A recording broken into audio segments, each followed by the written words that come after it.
el pes de lo econòmic en algunes contractacions. I igualment no és suficient i ens diem que hem de fer més i hem de treballar plegats i plegades per poder fer més, dins d'uns límits, malauradament, que no depenen només de nosaltres.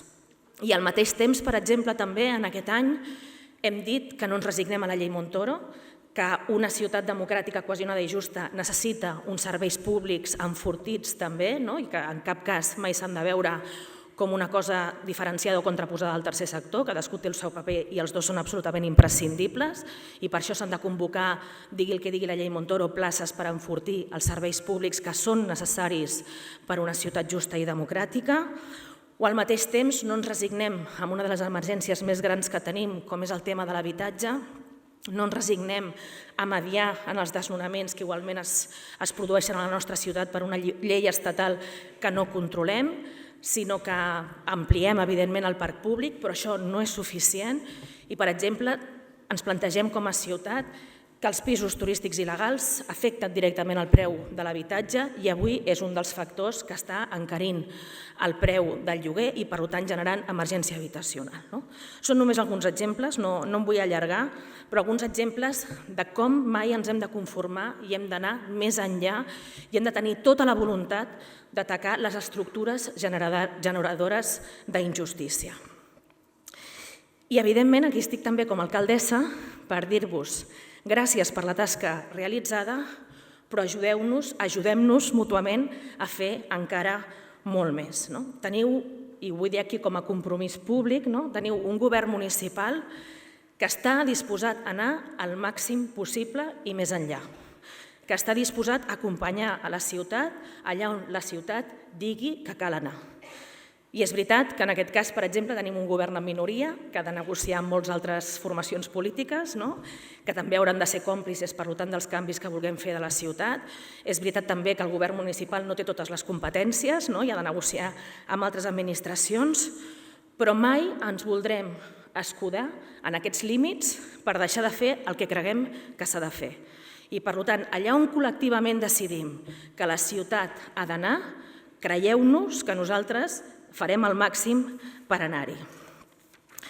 I per això també estic aquí per demanar-vos que sigueu molt exigents amb nosaltres, però que també ho sigueu amb vosaltres mateixos, en el millor sentit de la paraula. És a dir, si volem ser una ciutat de drets, si no volem fer assistencialisme, és moment de ser més valents i valentes que mai i de ser més imaginatius i més imaginatives que mai.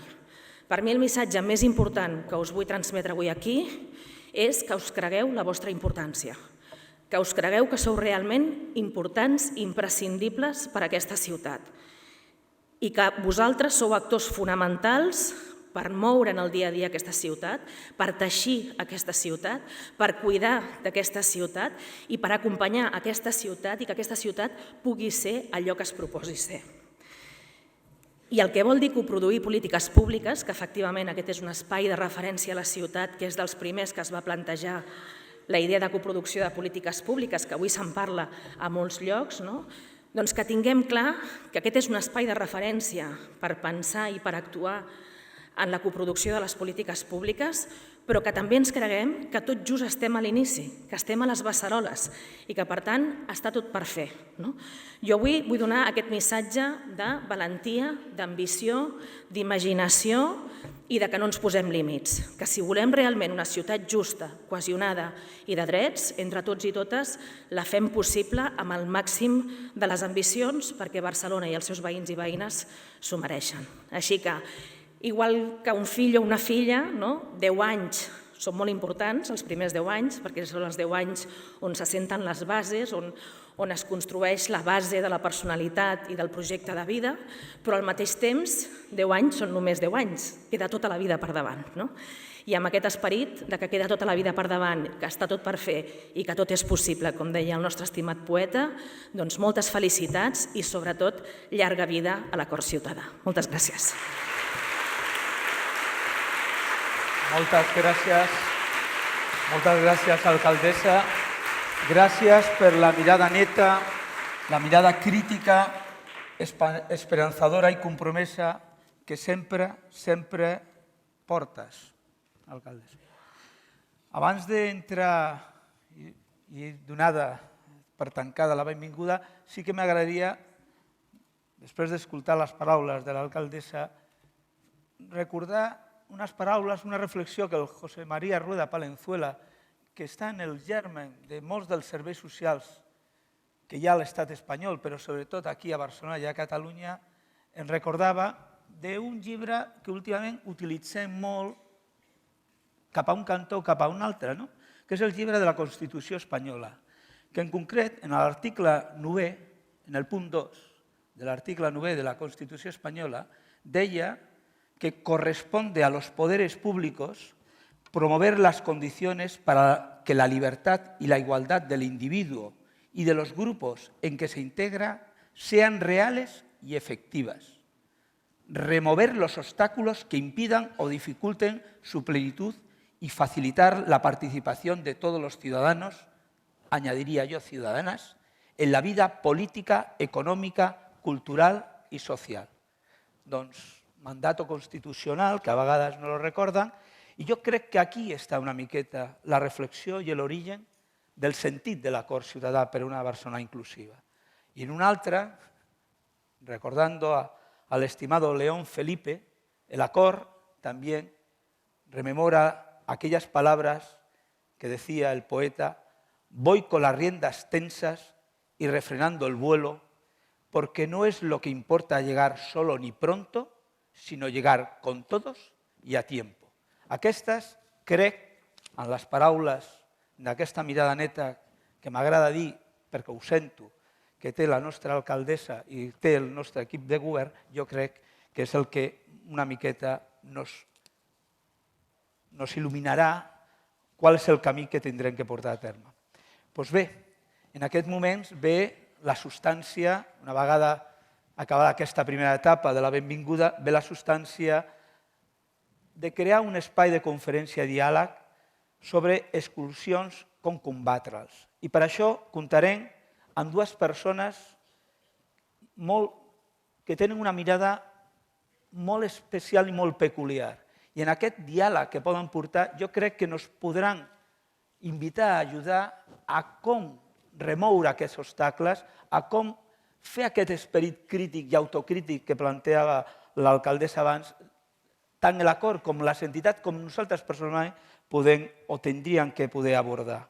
En aquest sentit, m'agradaria invitar i que poguessin pujar a l'espai la Saskia Sassen, socióloga y economista, profesora de Sociología a la Universidad de Columbia, Premio Príncipe de Asturias de Ciencias Sociales del 2013 y presidenta del Comité de Pensamiento Global. Saskia? Benvinguda, bienvenida. Però per aquest diàleg, poder compartir aquest espai, què millor que amb el mestre Josep Ramoneda, escriptor, filòsof i periodista, president del grup 62 i director de l'Escola Europea. Josep.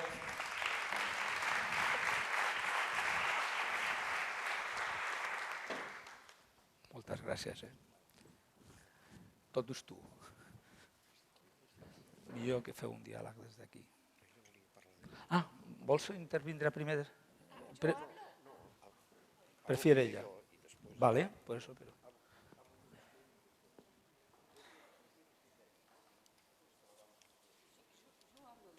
¿Sí?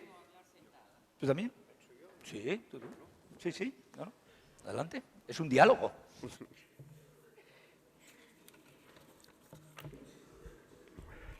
Bon dia, moltes gràcies.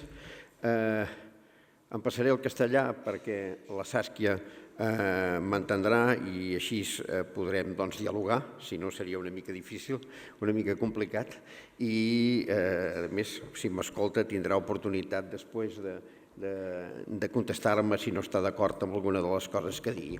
Hablo pues en castellano, Saskia, para que puedas seguirme con mayor facilidad.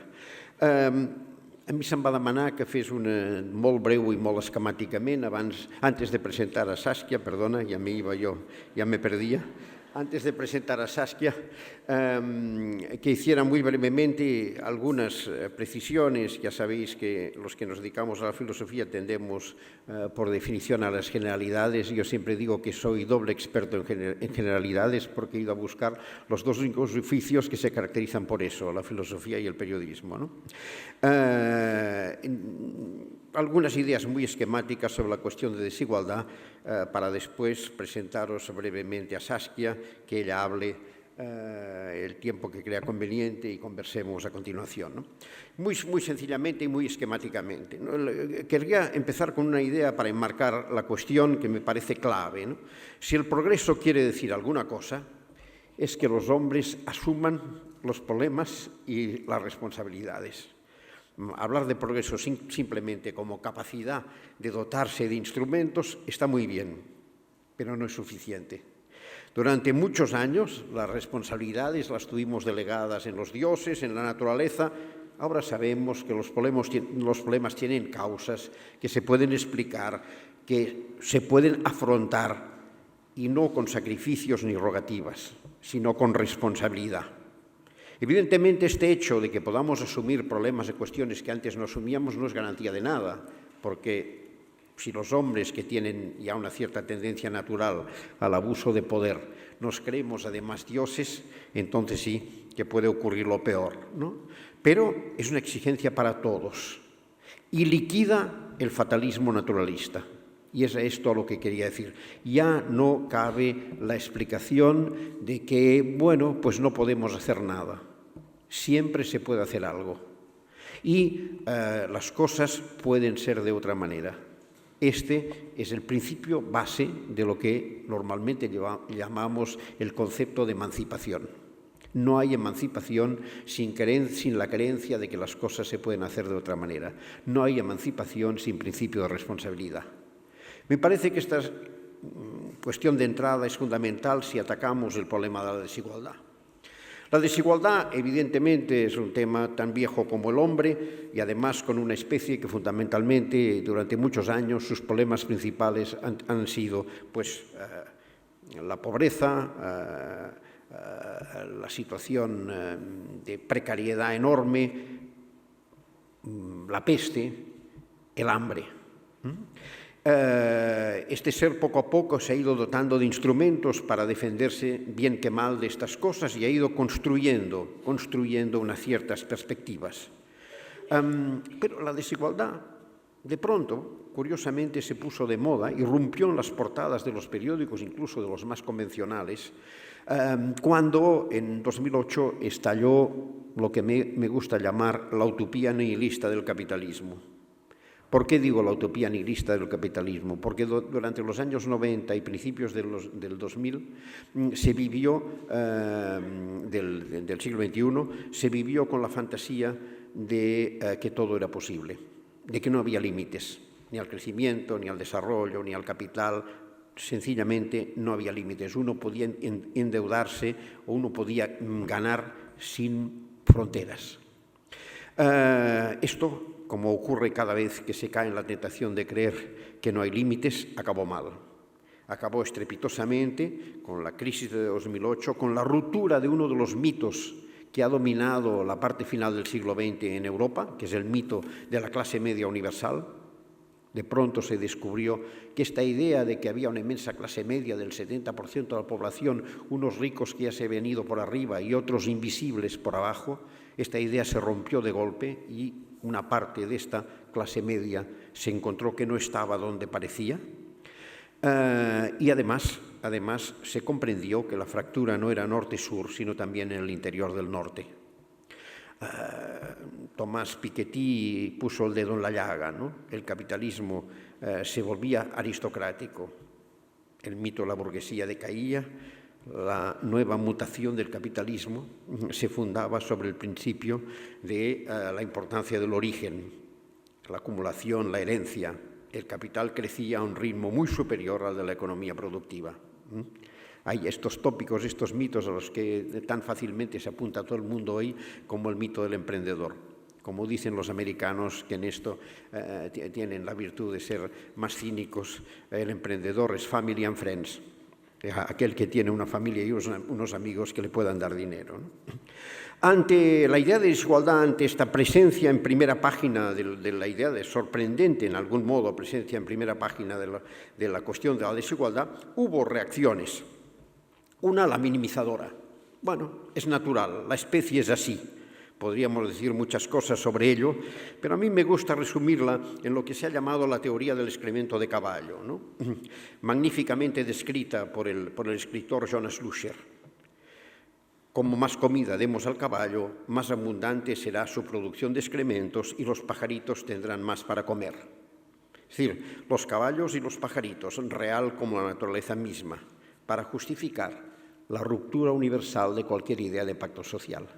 Unos son caballos, la mayoría son pajaritos. Hay otra reacción, digamos, que podríamos llamar más realista, la que habla de la desigualdad es poco eficiente y rompe la cohesión social. La desigualdad es cara. Vivimos en tiempos en que todo se calcula en términos de dinero contante y sonante, ¿no? Cuesta dinero en existencia social, se pierde talento, potencial humano, actividad humana, se consume menos, se resiente la cohesión social. Bueno, unos temen la ruptura del status quo, otros se preguntan si capitalismo y democracia son compatibles. Y es una pregunta fundada porque es indudable que es un equilibrio precario, pero porque además vivimos en tiempos en que el modelo despótico oriental ha demostrado que el capitalismo vive muy cómodamente con otros muchos modelos, como aquí ya teníamos experiencia pasada.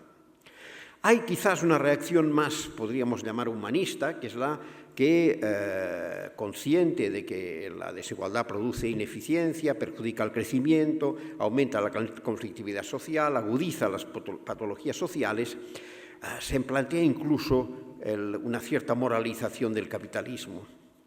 A mí me parece que es una contradicción en los términos, porque moralizar quiere decir poner límites, y el capitalismo, por definición, no tiene límites.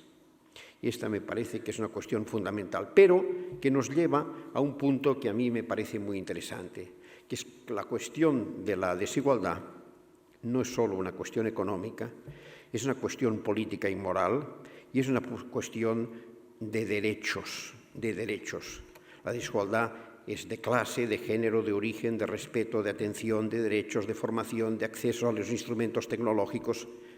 Una sociedad en que unos hombres humillan a los otros es incivilizada, y una sociedad en que las instituciones humillan a las personas es indecente.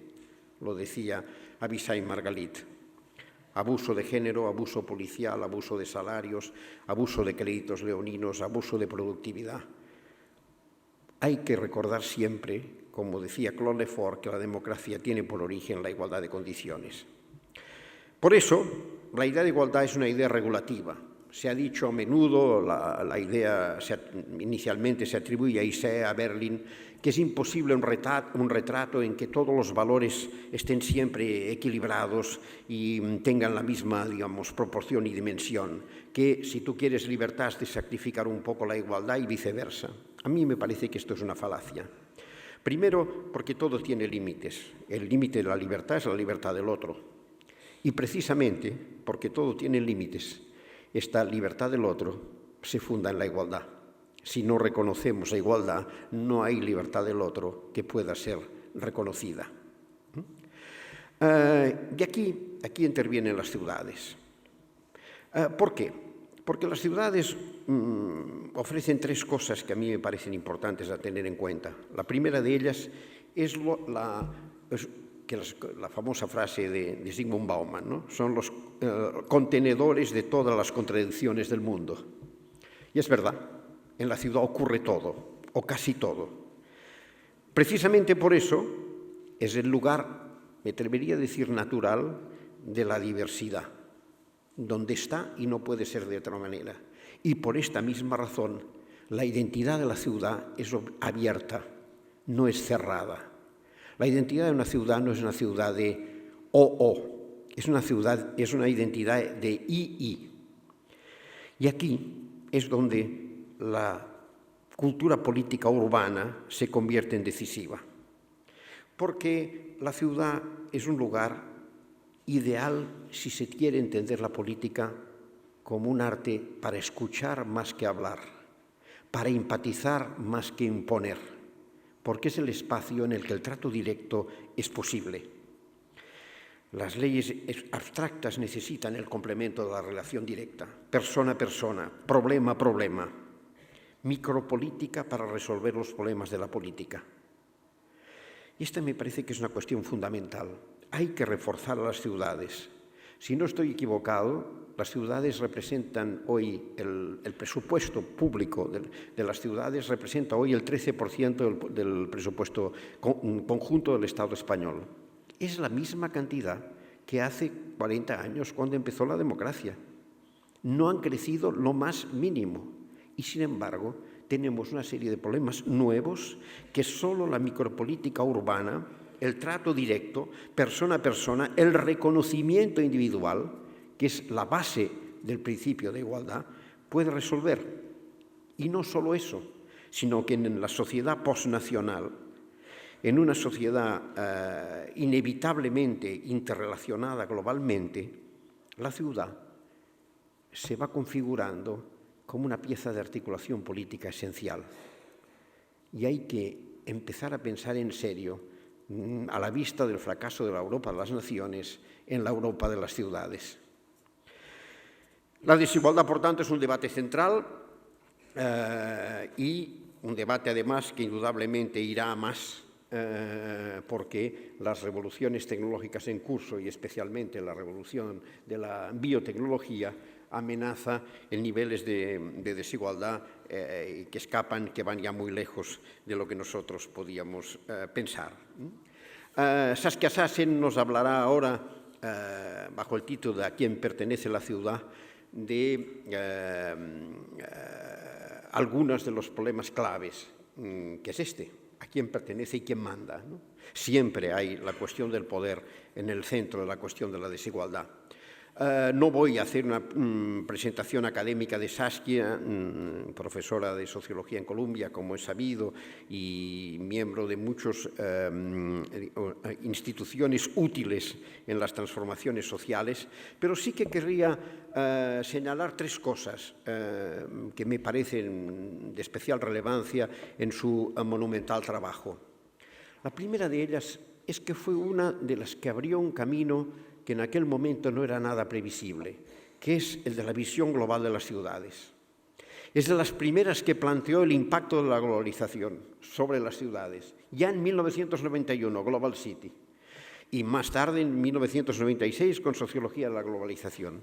Esto me parece un elemento muy importante, porque es anticipando los problemas que podemos llegar mejor al momento de afrontarlos. La segunda es la importancia política y la capacidad de articulación de las ciudades en los tiempos posnacionales. Ella describió muy bien los enormes espacios de desgobierno que la globalización genera y creo que sigue trabajando en este tema, los territorios desgobernados, ¿no? Y aquí la cuestión urbana se convierte en una cuestión central. Y la tercera cuestión que querría subrayar es la cuestión de la desigualdad y las dinámicas de exclusión en un mundo que busca unas nuevas regulaciones y no las encuentra. Y es capital, hay que volver a regular el mundo, hay que regular un marco distinto para el que las regulaciones anteriores ya no sirven.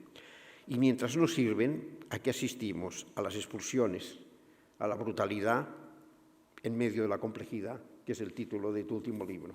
Gracias, Saskia, de estar aquí.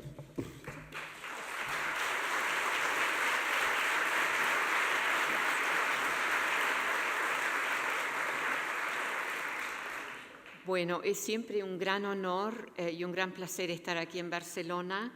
Quiero agradecerte esa introducción tan generosa que has hecho y también los comentarios muy importantes. Me disculpo que no hablo catalán, ni siquiera hablo español, hablo argentino. Por ahí eso es un positivo aquí, no sé, se me ocurre. No quiero generar una revolución, ¿eh?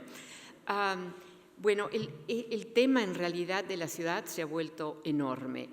A mí me gustaría colectivamente que recordemos, también me debo disculpar sobre mi argentino porque yo soy holandesa, entonces como que tampoco eso lo manejo muy bien, así que me falta vocabulario a veces. Pero quiero recordar que antes que empezara la época neoliberal, o sea, que se lanza fuertemente en la década del 80 con la privatización y la desregulación de nuestras economías, que encuentra en Estados Unidos una de las manifestaciones más fuertes. No sé en España cuán fuerte fue, pero me imagino que algo también habrán notado. Pero antes de eso, las ciudades eran pobres. Nueva York estaba en bancarrota oficial, Londres en bancarrota, Tokio en bancarrota, París en bancarrota. Yo no sé cómo fue la cuestión aquí en España, ustedes tenían otro régimen, creo, si no me equivoco. Entonces, por ahí todo era distinto aquí. Pero es bien importante recordarse eso. Una de las grandes ironías históricas, a mi manera de ver, es que cuando se implementan estas nuevas políticas del neoliberalismo, una de las tendencias es la ascendencia de la ciudad como espacio estratégico. En parte porque aquellas funciones que se desregularon y se privatizaron no desaparecieron, se salieron del gobierno, digamos, del legislativo especialmente, pero se transformaron en actividades privadas a prófito y se fueron a la ciudad. La ciudad se vuelve el espacio para ese tipo y es una economía bastante avanzada, especializada, etcétera, etcétera. Entonces las ciudades ganan una